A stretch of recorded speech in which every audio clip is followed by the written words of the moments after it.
Welcome to the Intentional Encourager podcast, where each episode brings you compelling conversations and stories designed to entertain, enlighten, and encourage. And now here's your host, Brian Sexton.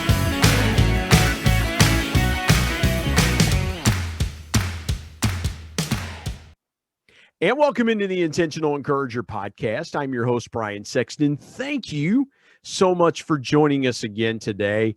How about a little leadership inspiration? I have the founder of Leaders by Design on the podcast today. She is a coach and mentor of personal and corporate leadership training to strengthen communication, confidence, focus, influence, connection. That speaks to me as a connector. And I could say so much more about this wonderful lady, but we're going to let the conversation do the talking. Pushpa Vaghela joins us today on the Intentional Encourager podcast. Pushpa, how are you today? I'm doing really well. Thank you, Brian, for inviting me. So excited and very, very proud of what you're doing. Absolutely love it. I don't know what else to say at that moment. It's like, rarely do I get guests that just compliment me out of the chute. It's like, thank you. No, listen, Push, but you and I, we connected through a mutual friend. We were talking about that before we started recording. And there's a lot of synergy between what you're doing with the Lead and Inspire leader. Forgive me, I've butchered that already. Lead, Inspire, Transform. Leaders by Design. There's so much synergy there between what we do. I want to ask you this. As we record this in the midst of COVID-19, I want to get a perspective, a personal perspective of how the last year has been for you. Kind of walk me through the last year or so, what you've seen, what you've experienced, what you've heard from clients around this pandemic situation that has now reached globally. It's gone from Australia, where you are today, all the way to the United States and West Virginia, where I am. What have you seen, heard, and felt the last year around this pandemic? So the last year's been really interesting, especially, and I'll share a little bit about why so much for me, it's been so profound. So in 2019, July, I was diagnosed with an illness and I was told I was not going to make it past December 2019. And I thought, okay, so I changed everything. And the other thing was that I had a trusted partner. I had two really great companies with lots of small subsidiaries in there. And the partner actually at that time took everything. And when I met this guy, he had nothing. So he literally took everything, and I was left with a $50,000 debt and homeless. The only thing I walked away was with my car, and I'd actually left my 4 beautiful baby cats there and the tree that I used to hug every day. Beside that, anyway, come January, I was still alive, so blessed, with God. And even though my mission for the last 5 decades has been in helping others and transforming lives, I've been blessed to have done that with hundreds and thousands of people. January was when I decided, okay, now I can, start looking forward now that I've got my health in a great place. But I didn't stop working. I was still doing a lot of contribution work. So 2 days a week, I'd be at City Point Church just offering clinical psychology sessions. So by profession, I'm also a clinical psychologist. And then, going to homeless centers and the shelters, because when I was homeless during that time, Brian, I was actually reaching out to these communities for food, for help, for support. And so January that continued, and I didn't have internet, didn't have a roof over my head at that time. So I'd go and park the car outside the local library and using their free internet, thanking God for it, setting up my businesses. So when COVID hit, I was like, okay, because how do I grow this business? How do I reach out to more people? Everything went chaotic. And what I first noticed, especially here in Australia, that there was a calmness around it. Yes, some specific areas, there may have been panic in that, but the energy around me, the presence around me, there was a calmness. And I went to an employment queue, and because I had to go in and apply, right? I had no money for food or anything. And throughout that whole time, Brian, all this time, I just kept asking God, I know you're guiding me here for a reason. There's a purpose behind me. I never stopped my prayers at, my 1 hour with God in the morning. My prayers increased because of that time. I was so connected with Him, with my values and His mission for me. So I was in this unemployment queue, and I saw professionals and I saw business people that were now standing in this queue having to claim for unemployment benefit. And that's where I saw true anxiety, stress, and depression. And I said to God, okay, what can I do? So every Monday, what I'd do is wherever I could go to one of these queues, and I'd go and offer coffee, biscuits. I'd talk to the people because we all had to stand 1.5 meters apart, and ask them, can I help you setting up your Gmail, or is there any help that I can give you with your paperwork? And just really being there. So I did that. And where I was offering the counseling and coaching at the City Point Community Care, so that was an extension of their church. Mm-hmm. There was a lot of people coming there just wanting to chat. And what was interesting is that, yes, COVID was happening, but the issues and the emotions that they were dealing with was of the past. COVID was a trigger for many people, I believe, that, address what's been going on so then you can deal with what's coming here. And if they didn't address that, then there was a lot of burnouts, and then there was a lot of breakdowns. So that was really great. In regards to my clients, like my clientele started increasing, and very fortunate that I got a roof over my head through housing. And the clients were great. They'd drive up, or I'd go and see them, which was fantastic. It didn't have to be face to face, or where we were allowed, we could have a coffee or go and sit on the Outlook. And because they needed help, they needed support, and they wanted to continue in their profession or their business. They didn't want to give up.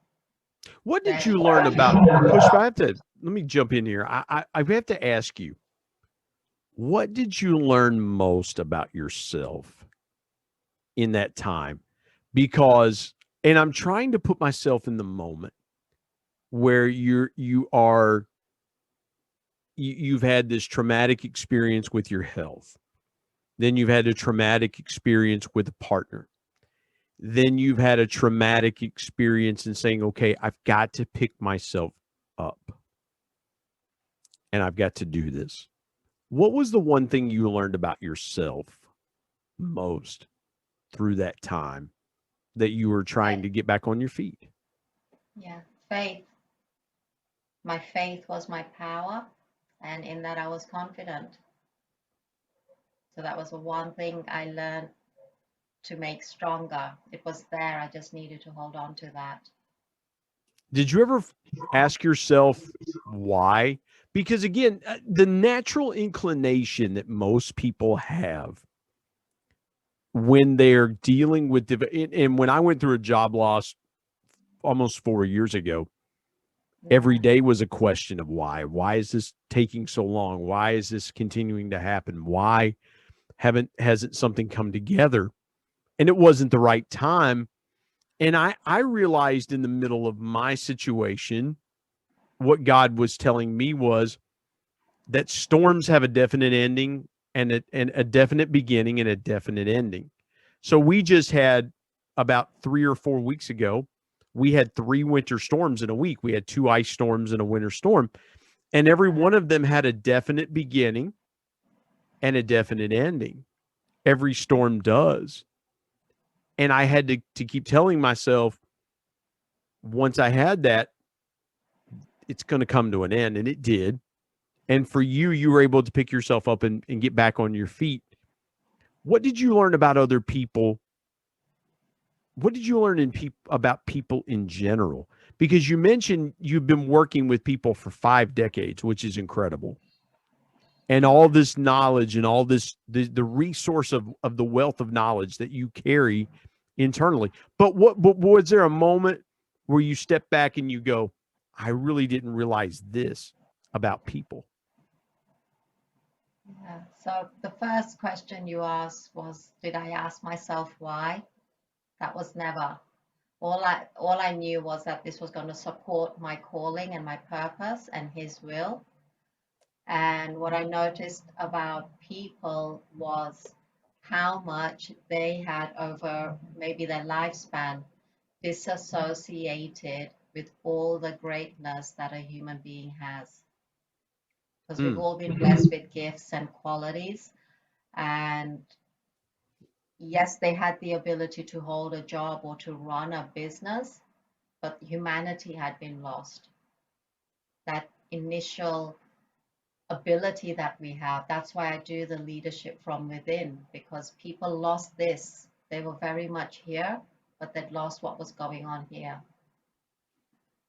I'm jotting some notes down for those that are watching on YouTube. And what I just jotted down, Pushpa, was that statement: losing humanity and helping people find it. Because you're standing in line in an unemployment queue. You have to socially distance 1.5 meters. For those in the United States is 6 feet. Ooh. Yeah. And so I had to do some, because I've seen those signs on, I've seen those, the metric system broken down for us here in the United States. And so, I know that it's about 6 feet or a little more than 6 feet. And so again, you're helping people from a distance, you're staying safe and socially distant and things like that. I would have to think, though, Pushpa, that the reaction that you got from people was twofold, because I can sense the reaction. Some might have been skeptical because you're standing in the same line they are and you're reaching out to help them. And they're probably like, well, why is this person trying to help me? They're in the same line I'm in. Or the other side of the coin, and I think more often, and you haven't shared this with me, this is just the sense that I get, is more often than not, the reaction was two people connecting in a similar situation, you giving and the other person being grateful to receive. Is that what happened in most cases? Yeah, and you're right about, people were skeptical, like, why is she helping? But when they saw that it wasn't the first time, I went back the next week, or I started building that relationship. What I found was that people were just grateful that somebody was coming and smiling at them or talking to them. You could see it, they had to have this frown on their face or this worried look or disconnection, or they're on their phone, and only 3 people allowed in the office at a time, so the queues were massive. And what I found was that the people that were regularly visiting that before COVID, they were probably the most happiest or the most grateful, that, oh, thank you very much, or offering them a Ferrero Rocher and thank you so much, really appreciative. But the new people in there, they had turmoil going on. There was confusion, there was lack of connection. Not only for them, there was fear of the not knowing what's going to happen. And 1 minute they're here, and then all of a sudden, I'm not going to say they were down there. It's that they're here, and then it's changed, and there's no gap there. It's this or that. There was no step by step. It happened over time, or we expected this to happen, or we were preparing ourselves for this to happen. No, that didn't happen. Well, Pushpa, I can see as well, too, that there were folks there that you would interact with week in and week out, that they were very glad to see you when you came. Oh, Pushpa, oh, it's so good to see you. Even in the midst of trying situations, there are times when seeing a familiar face is encouraging. It's uplifting. It's, oh, I'm going to get to connect with, oh, there's Pushpa. There, yes.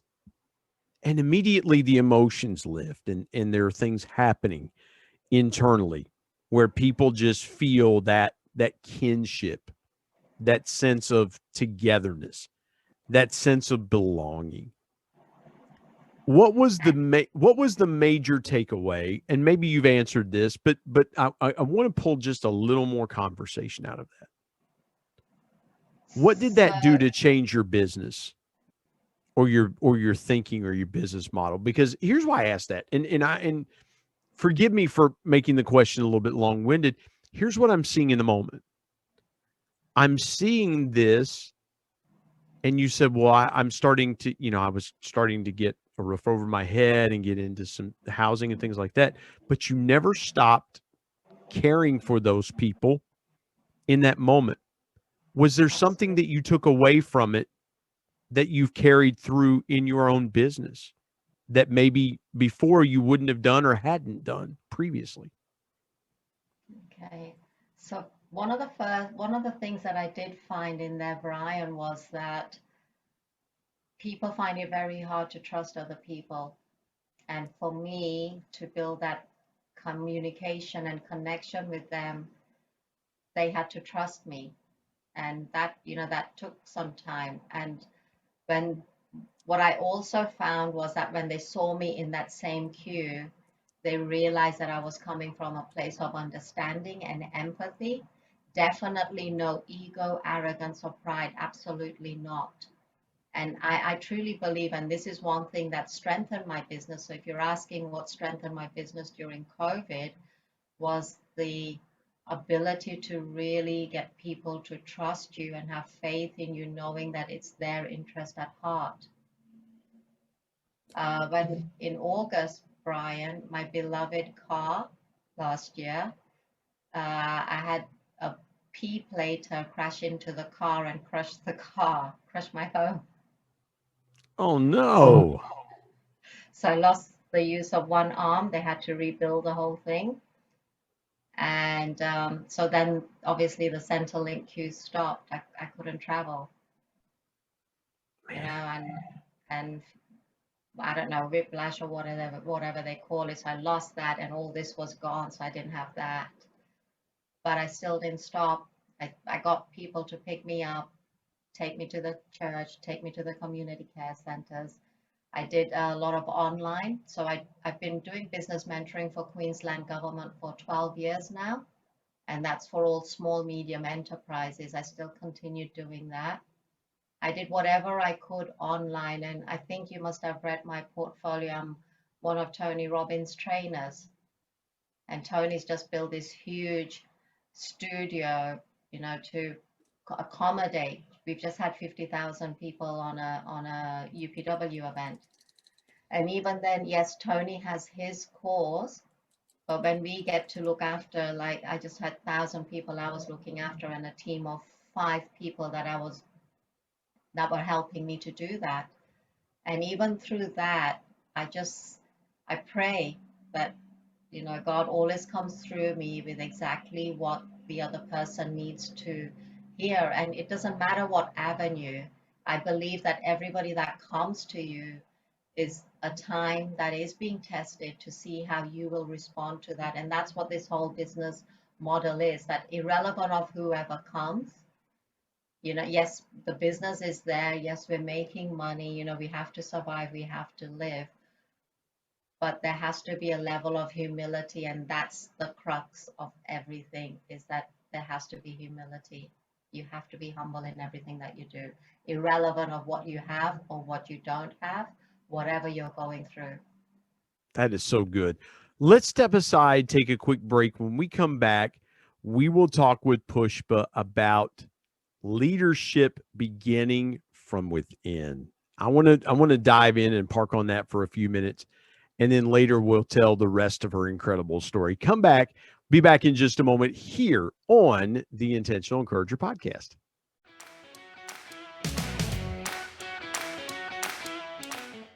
Hey everybody, Brian Sexton here. I want to tell you about our sponsor, SEO National. SEO stands for Search Engine Optimization. Now, what's that, you might say? Well, search engine optimization helps you show up higher on search engines in front of paying customers for words that you as a business owner can monetize. What a great concept. SEO National is owned by my good buddy Damon Burton, who's been a guest here on the Intentional Encourager podcast. Not only has Damon and his team worked with businesses of all sizes, from e-commerce startups to NBA teams and Shark Tank featured businesses, but more importantly, Damon and his team are about transparency, trust, and providing lifetime value. So much so that he still has his first customers after opening SEO National 14 years ago. Let me give you some intentional encouragement and call Damon and his team today at 855-736-6285 or go to www.seonational.com and get a free quote.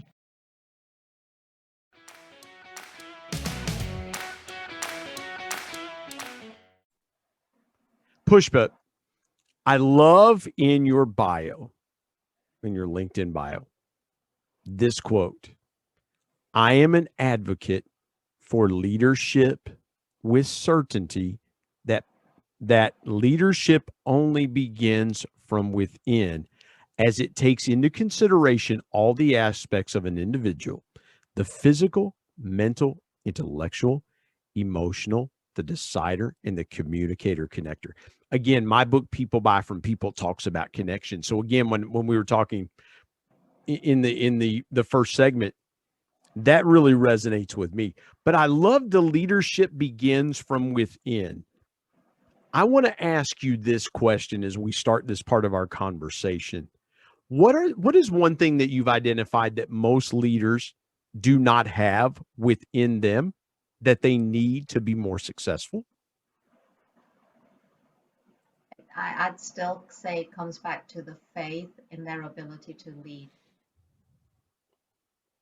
And why I say that, Brian, is that we're all leaders in some way, shape, or form. We've made a decision, we've made a choice, we've influenced other people, we've done something of our own, which means that everything that a leader needs is within us. But if you don't have that faith within you, the lack of faith will hinder your growth, it will hinder your development.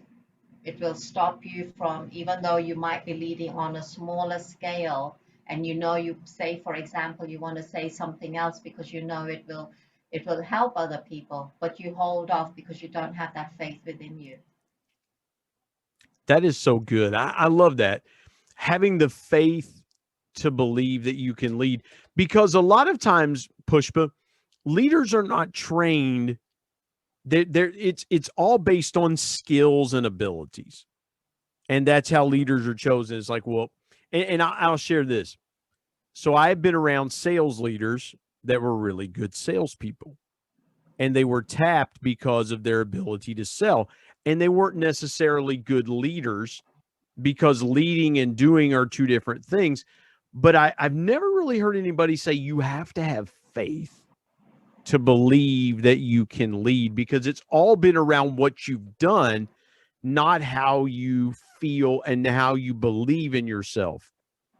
How do you take those people and get them to tap in to the faith aspect of leadership? Because that resonates with me. That speaks to me.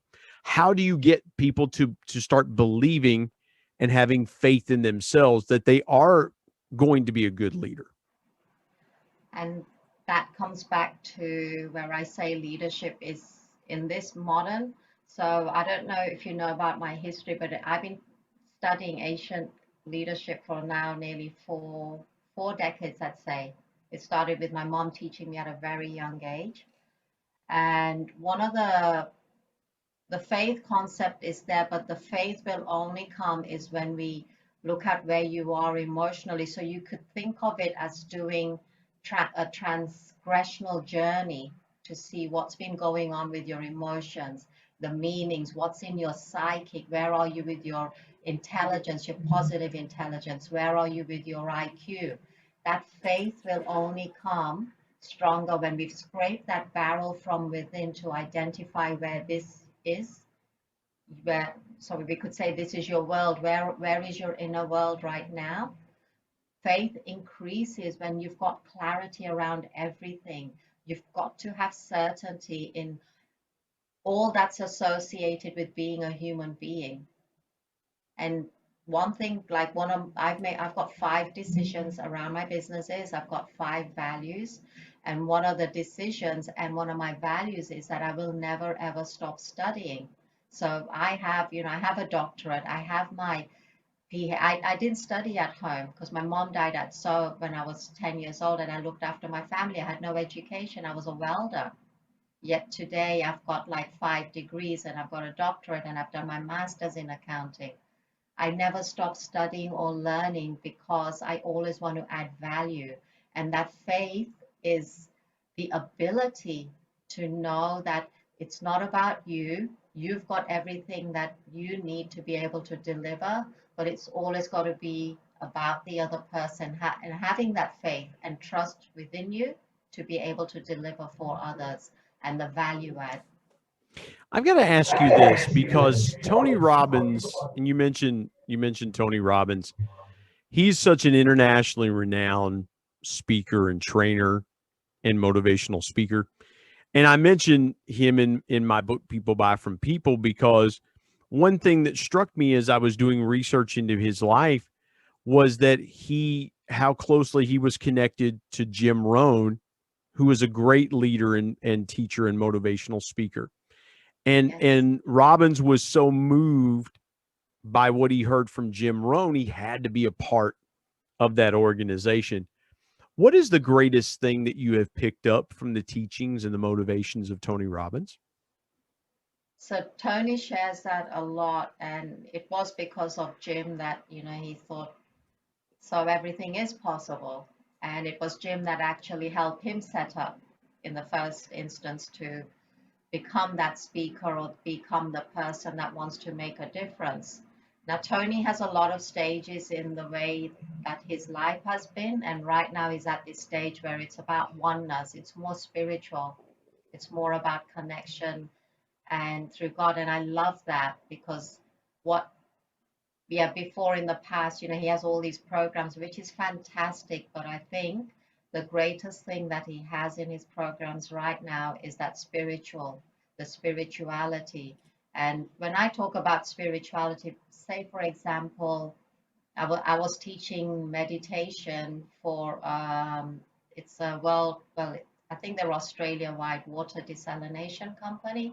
And I remember one specific guy coming to me and he goes, oh, please don't take this as an offense. I'm a Jehovah's Witness, so I won't be doing the meditation. I actually used to go and teach them yoga on a Monday morning so that they'd be prepared for the week, as well as, the leadership classes.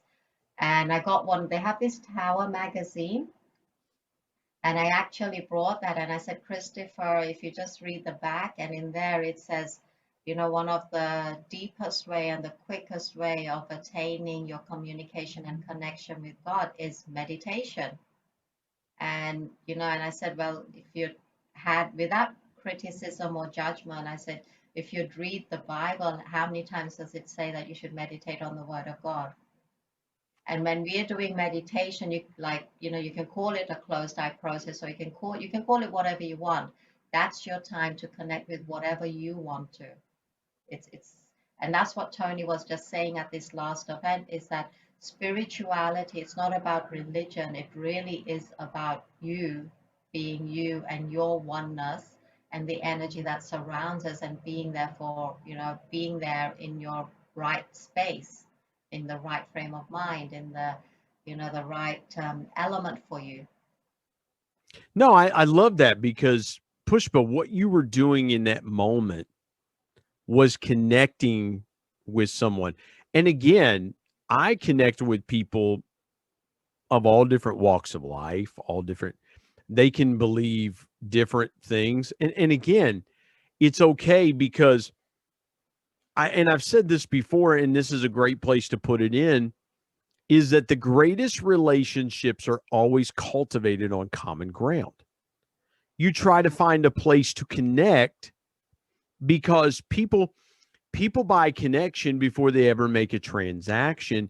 And when you connect with that person who has walled you off, and it's the smallest thing that you say, here, I found this, I was thinking about you and I found this. I thought it might help us come together. And so I'm thinking with you in that moment of it being that aha, that revelatory moment of this person thought enough of me to understand me and get to know me in a different and deeper place. I love that. That is brilliant connection. It doesn't matter. You know, I can have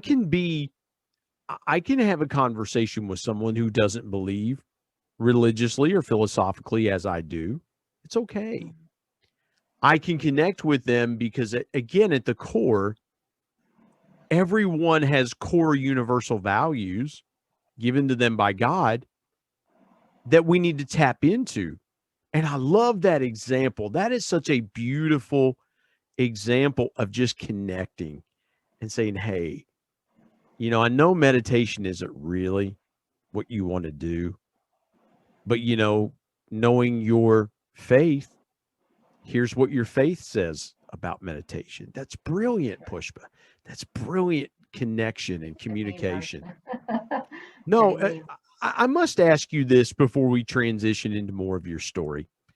You mentioned your mom being a leadership teacher and coach in your life. And then you having to lead your family and look after your family after your mom passed away when you were 10. And we'll get into more of that story here in a minute.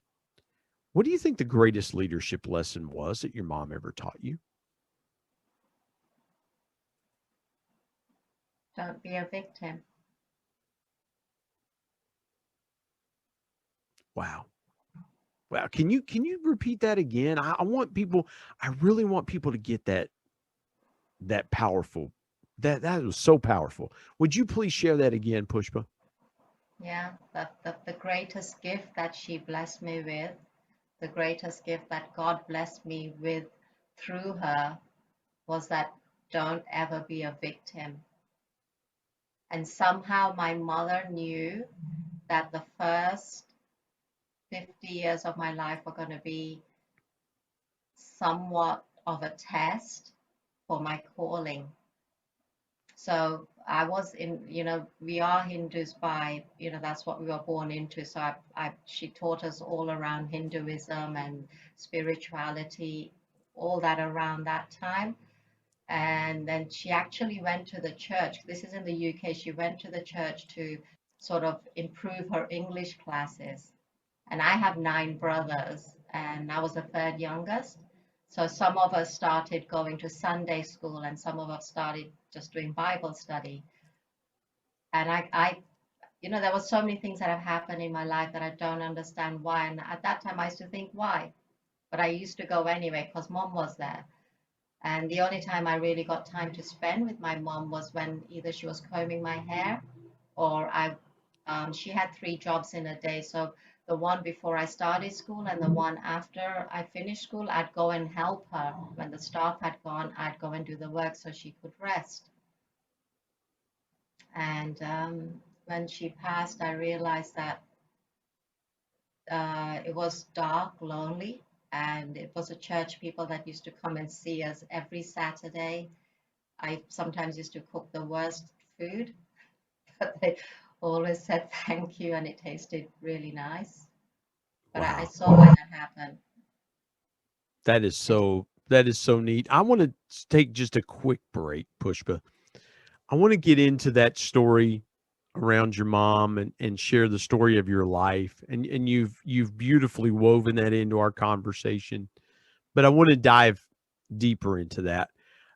We will be back with Pushpa's story here in just a moment on the Intentional Encourager podcast.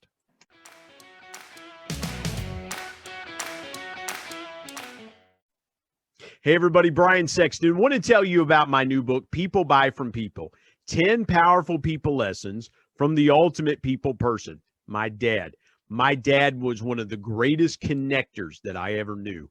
And he shared with me 10 connecting principles that I have used throughout my 25-year sales and sales management, customer engagement, and leadership career that I'm passing along to you.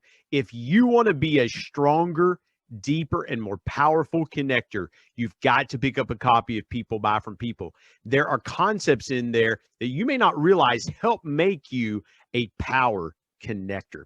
You can go to Amazon and pick it up, Kindle if you're an e-reader and you like to do it that way, or now available on Audible. And there's one other way you can get a copy of People Buy from People. You can get one from me and I'll sign it for you. You go to intentionalmediaandpublishing@gmail.com and send me an email, and I'll share with you the link on how you can get a signed copy. You can buy a signed copy directly from me. Again, People Buy from People. If you want to connect like never before, pick up your copy today of People Buy from People. And now let's get back to more great conversation here on the Intentional Encourager podcast.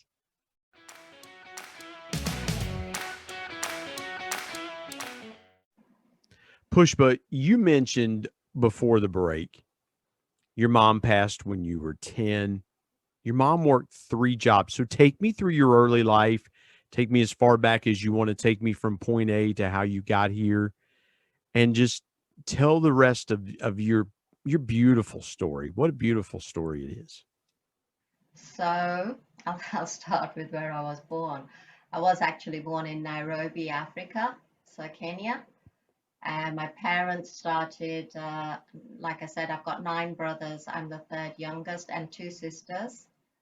And parents started moving to the UK. I think it was from the year 1966. So I moved to the UK when I was 6 months old. And yeah, it was a beautiful life. I just remember great things. You know, Mom would start the day with prayers. And I had really long hair. She'd comb my hair, and all I remember was a delicious food. I never even thought is that how does this woman cook 3 meals a day, holding 3 jobs a day, and everything, you know, it was just phenomenal. But she was my inspiration, and I spent a lot of time as much as possible where I could.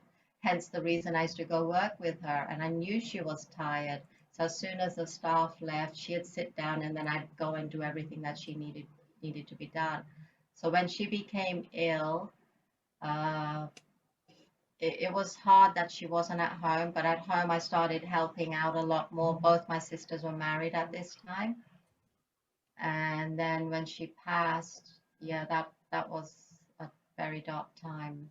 And We have a that's we have a sorry. connection. No. We have a great connection there because my dad was the youngest of 12. So my grandparents had 12. My dad's oldest sibling, his brother, was 27 years older than he was. And he had nieces and nephews that were older than he. How wide of a gap, how wide of a spread is it in your family from oldest to youngest? So my eldest brother, he's 19 years older than me. And he got married when I think my sister got married, one of them when I was 4. No, my brothers, but 2 elder brothers got married when I was 4, and then my sister got married, and then another sister got married after that. And when they left home, that's when I sort of became more involved in the housework and supporting Mom. No washing machine. We used to wash the clothes in the bathtub. No machines to do things. All our spices and everything were made freshly at home. And then, yeah, after she passed, you know, for a number of, my father went through depression because he absolutely loved her. And the only way we could get him through the day, because he turned to drinking a little bit more, very stressed out, was that I used to put the names in a hat of all my brothers and me with all the chores for the week, for the month. And then every 2 hours, one of us would be with our father. And because we couldn't speak the language, we just used to read him verses from the Bible, and he'd just lie in his bed and listen. Wow. Yeah, then I got married. Those times I had very limited money, so I cooked the same food every day for every day of the week. So if Monday, if it was lentils every Monday. Tuesdays, if it was just potatoes, it was just potatoes every Tuesday. But those were my most happiest moments. I absolutely loved looking after my family, and my dog and my cat were my lifeline. Because I had no friends. I couldn't keep friends because I had a household to look after. I was studying. Yes, I was doing well, but I had to stop studying so I could get a job. And then following that, I met the love of my life. I was so grateful to God that I got to experience life with somebody that absolutely loved me on a very deep spiritual level. So I got married into business. So, the businesses, we expanded, we grew, which was phenomenal, really great. And that's when I realized that I had this business mindset. Then what happened? I think I was 7 years into the business, and our accountant actually bodged up the accounts. So it triggered off a tax audit for 7 years worth of tax audits. And we found out that he'd been putting assumptions into the accounts. So I said to my husband, let me go and do a quick bookkeeping course. There was no computers. It took me 3 months to recreate the accounts. Luckily, we kept all the receipts over the 7 years. And we got through the audit. And then after that, I asked my husband if I can continue studying. And he said, yeah, sure, as long as it doesn't interrupt the business, which was open from 8 till 10:30 at night, 8 a.m. in the morning till 10:30. Plus we had the kids because I had my daughter when I was 19. And so I used to study between 2 and 5 in the morning, only go to university, sit the exams. And I remember the three-year degree that I did, I finished in 2 years. And yeah, I was awarded Student of the Year. I don't even know how I didn't even get to university. But yeah, but I had my first business at school as a young entrepreneur at 14. That's when I got my first award. And then following that, I've never stopped studying since. And even with the accounting, Brian, I was like thinking, God, I don't like numbers. That's the only subject I've got a C in. And I just couldn't understand why I was doing. I kept telling myself it's to support the business, it's to support the business. But little was I to know that 16 years after I married my husband, that he was going to pass away as well. And had I not done it, I would have been left homeless. I would have lost my children, and I would have probably been stacking shelves in a supermarket or something. Your lifelong passion and purpose for learning literally saved your life as you're going through this the first time. You're finding that someone you trusted as an accountant is intentionally trying to sabotage your business. And that's the best way to put it. And it's the only way to put it. And it's the only way to put something around what that person did. And it caused you to learn. And from that, it prepared you for your husband's passing. In some small way, you were prepared. Not that anyone is prepared to lose their spouse, but what you learned was what you needed to learn to propel you through that time.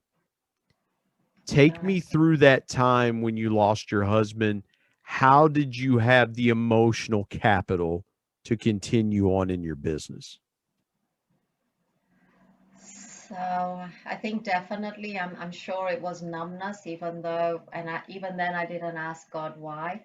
Because he went into hospital with like a common cold, and then they said he's got a bit of a pneumonia, and 3 days later they're just asking me when I want the machine switched off.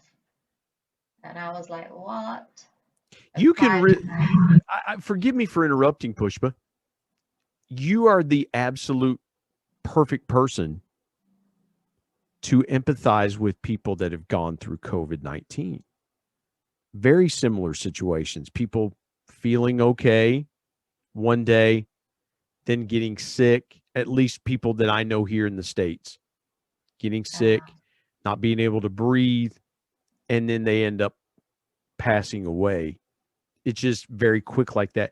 You went through that similar situation. So it's incredible what you went through years before that has helped you understand what people are going through now. Have you ever kind of put the two together and looked at it from that perspective?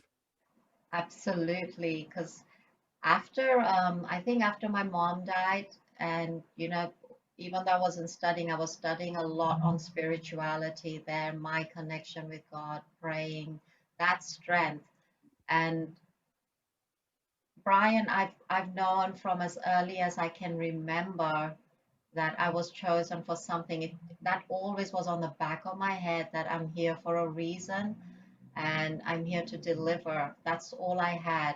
So there was no problems, there was no challenges, there was no nothing. For me, everything I saw was there's a reason this is happening and I really need to be in the moment.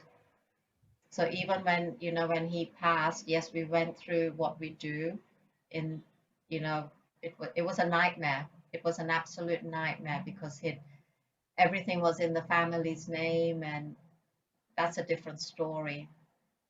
But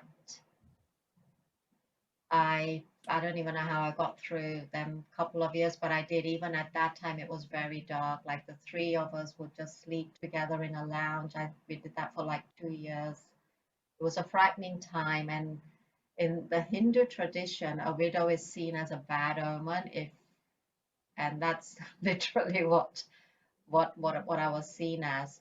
Anyway, beside that, it was 2004. I went to one of Tony's first events, UPW, because my kids were going through depression. And the only way I thought, how can I get these kids out of this, is I remembered my cat and my dog when my mom passed. So I brought them a rabbit. And literally overnight, everything changed for them. They had responsibility. They had unconditional love. They were smiling more. And it was just phenomenal to see how this beautiful, cute little thing can change things around. Wow. So powerful. So powerful. Pushpa, I feel like that now is the perfect time to transition. You've talked about so many things that you've overcome in your life, the obstacles, the challenges. And first of all, I'm grateful that you chose this podcast as a vehicle to share that story. So thank you so very much. Share with this audience your biggest piece of intentional encouragement.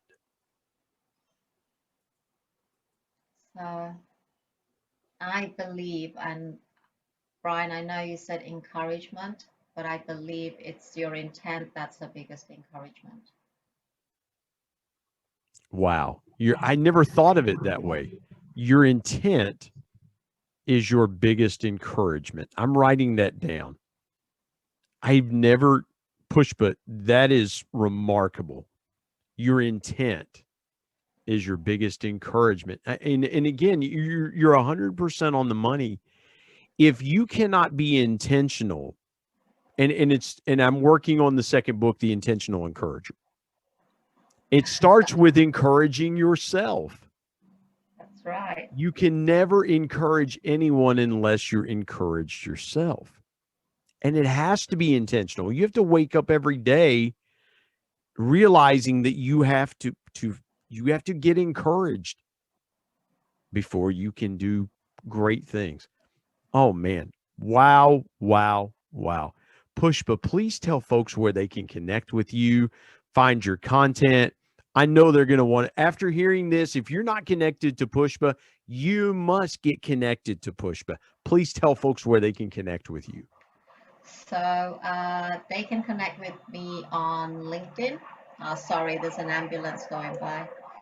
Definitely on LinkedIn. We have Facebook. I've got a personal assistant that's just working on my website. Brian, you're more than welcome to share, any contact details. Our email is info@leadershipbydesign.com.au. And the other, on the accounting side of things, Brian, I just want to share that had I not done that accounting, I would never have been headhunted by the tax office, and then I would never have been seconded to work at the Treasury, Her Majesty's Treasury. And had that not happened, I would never have come to Australia. Wow. Wow. Again, you never know what God has intended for you. You just think, okay, I'm trying to help my business fix this situation, not even realizing that many. And again, I Pushpa, I can totally relate because I have met incredible people through this podcast. And again, I never dreamed that I would have someone from Australia, and I've had multiple people from Australia on this podcast. I could have never imagined how this is. And you have just so eloquently and beautifully reminded us today that everything happens for a reason. Everything happens for a purpose. Pushpa Vaghela, I am so incredibly honored. You have graced this podcast with your presence today. Thank you so very much for joining me on the Intentional Encourager podcast. Thank you. Can I just add one thing, You Brian? can say whatever you want to say at this point. At this point, I feel like just turning the microphone to you, because anything that I say is not going to be nearly as impactful as what you had to say. The floor is yours, my dear. Yeah, it's just I also have a charitable organization, and it's the Women's Mentoring Foundation. That's, we're doing a lot of work with women there. So if you are confused, hurting, healing, even if you are healed, you're more than welcome to come and join me there, personally supporting you, helping you. We have a 4-week program that's consistently allowing you to take action, and it can be in any area of your life. It's about grief, but grief can be anything, if it's in business or your personal life, whatever it is. So that's for women out there, because I've traveled the journey, and I know for certainty that I can help you. And Brian, you're the best. Thank you. Oh, thank you so much. Now, I appreciate it. I have no doubt that you can help people anywhere. And so, Pushpa, thank you for joining me today on the Intentional Encourager podcast. Your story is encouraging and it's inspiring. And this is one you're going to want to play again. You're going to want to listen to this one over and over. Thank you, Pushpa, for joining me on the Intentional Encourager podcast. Thank you, Brian, so much for having me. God bless you.